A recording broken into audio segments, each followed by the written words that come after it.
Hello, I'm Sebastian. Welcome to 9 Trees podcast. Today, I will summarize and review the book. The Power of Eight by Lynne McTaggart explores a simple, structured approach to group intention, arguing that a small circle of people can focus attention in ways that measurably support healing and positive change. Building on the author's long-standing public work on intention experiments, the book presents the idea that groups of roughly 8 participants create a stable, practical unit for sustained practice. McTaggart frames the method as accessible rather than mystical. Ordinary people gather, set a clear intention for someone in need, and repeat the process regularly while observing what happens. Alongside explanations of why group coherence might matter, the book describes how to form a group, how to choose intentions responsibly, and how to keep records so experiences are not lost to memory bias. It also emphasizes an often surprising theme: participants may experience personal benefits even when the intention is directed towards someone else, suggesting the practice can function as both service and self-development. I will give you key takeaways from this book. Firstly, why a small group can amplify intention. A central theme is that focused attention becomes more potent when synchronized across several people. McTaggart highlights the practical advantage of a small group. It is large enough to create a shared field of attention, yet small enough for trust, consistency, and accountability. In this model, the group is not merely offering good wishes, it is training collective focus, clarity, and emotional engagement toward a specific outcome. The book connects this claim to broader ideas. The author has popularized about consciousness, interconnectedness, and the possibility that intention can have effects beyond the individual. Even readers who remain skeptical can follow the logic of the method as a disciplined practice in attention and compassion, where the group setting reduces distraction and strengthens commitment. The author also contrasts group intention with solitary practice, suggesting that mutual reinforcement and repeated sessions help participants sustain the quality of focus required. The group format invites feedback loops. Participants compare experiences, notice patterns, and refine how they phrase intentions and structure sessions. Whether interpreted as an energetic phenomenon or as a powerful psychosocial intervention, the book positions the small group container as the key technology that turns vague hope into a repeatable practice. Secondly, how to form and run a Power of Eight group. The book lays out a step-by-step framework for creating a working group, emphasizing simplicity and repeatability. McTaggart describes practical elements such as recruiting participants, setting a regular meeting rhythm, and establishing basic guidelines so the gathering stays focused and respectful. A recurring emphasis is on creating a container of safety and confidentiality, since participants may share personal health concerns or life challenges. The process typically includes selecting a single recipient for each round, clarifying what is being requested, and ensuring that the intention is specific enough to visualize but not so controlling that it overrides the recipient's autonomy. Readers are encouraged to keep the practice consistent in length and structure, which supports comparison across sessions and helps the group avoid drifting into unstructured conversation.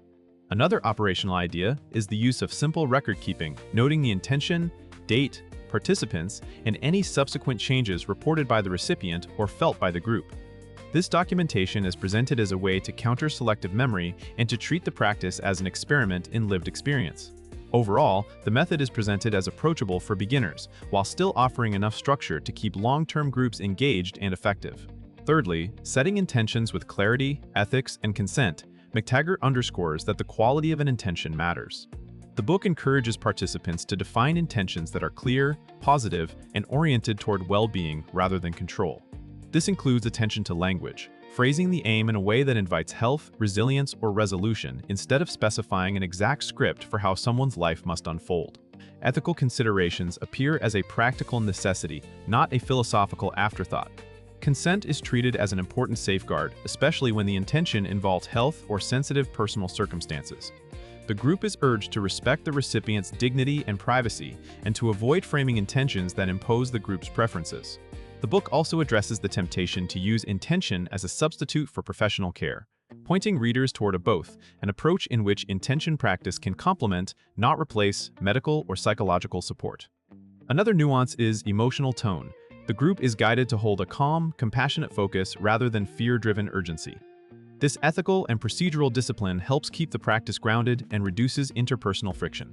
By emphasizing consent, respectful language, and realistic boundaries, the book positions intention work as a form of service that aims to uplift without overreaching, and it gives groups tools to navigate complex situations responsibly. Fourthly, the boomerang effect, helping others as personal healing. One of the book's most distinctive claims is that participants may benefit when they send intentions for someone else. McTaggart presents this boomerang effect as an observation that repeatedly surprises groups. People report improvements in mood, stress levels, relationships, or even physical symptoms, despite not being the target of the session. The book suggests several ways to interpret this. From a psychological angle, sustained compassion and shared purpose can reduce isolation, create meaning, and support healthier habits. From a group dynamics angle, meeting regularly with supportive peers can strengthen resilience and accountability. From the author's broader worldview, the effect may point to a more direct reciprocity in which giving intention is itself a form of receiving. Regardless of interpretation, the boomerang theme shifts the practice from a charity mindset to a mutual growth model. Participants show up to help, but also discover that generosity and focused attention reshape their own inner state. This can be especially motivating for long-term engagement because the group becomes not only a tool for supporting a recipient, but also a consistent self-care practice. The book frames this as a hopeful, practical insight. You do not need to wait until your life is perfect to contribute to others, because the act of contributing may be part of what heals you. Lastly, from personal change to community and global impact, beyond individual healing intentions, the book expands the scope to relationships, workplaces, communities, and even broader societal concerns. McTaggart describes how groups can direct intention toward conflict resolution, collective well-being, or situations where many people are affected, while still keeping the intention grounded in compassion and practicality. This scaling up is presented as a natural extension. Once a group learns to create coherence and maintain focus, it can apply the same skills to larger circles of concern. The challenge, as the book suggests, is avoiding vagueness. Broad goals can dilute attention, so the group is encouraged to define intentions that remain specific in quality even when the target is large, such as supporting calm cooperation, protection, or wise decision-making. Another aspect of impact is cultural.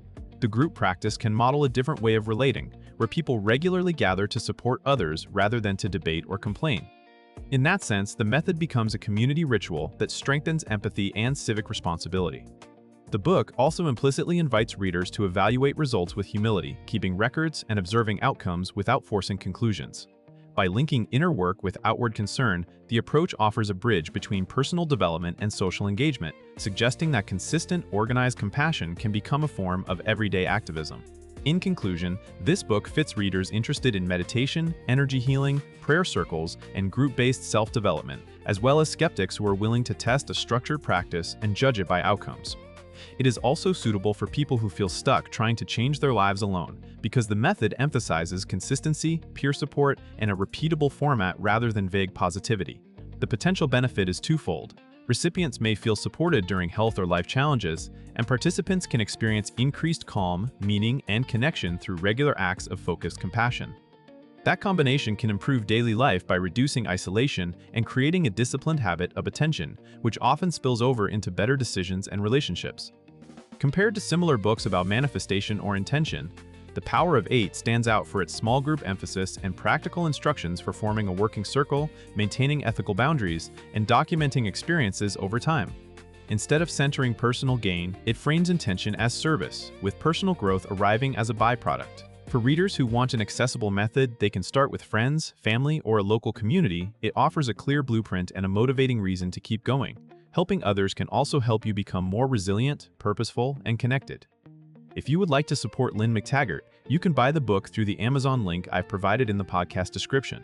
After reading the book, please let me know what you think and share your thoughts. See you around.